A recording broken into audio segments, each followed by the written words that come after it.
তারাশঙ্কর বন্দ্যোপাধ্যায় 1898 সালে জন্মগ্রহণ করেন এবং 1971 সালে মৃত্যুবরণ করেন।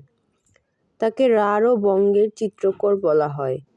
প্রথম গল্প স্রোতের কৌটো 1334 সালে প্রকাশিত হয়। তার গ্রাম লাভপুর। তার লেখা হাঁসুলী-বাঁকের উপকথা নিয়ে কোনো মার্ক্সবাদী আক্রমণাত্মক সমালোচনা করেছেন।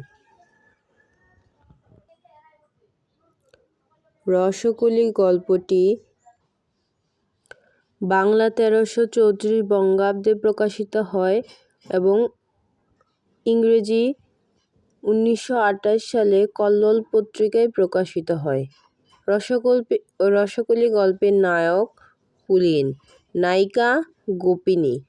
গোপিনী হচ্ছে পুলিনের স্ত্রী। এই গল্পে মঞ্জরীও একটি উল্লেখযোগ্য চরিত্র। মঞ্জরী পুলিনের ছোটবেলার সখী। পুলিনের পরিবার গৃহস্থ বৈষ্ণব। মঞ্জরীর পরিবার ব্যাগধারী বৈষ্ণব।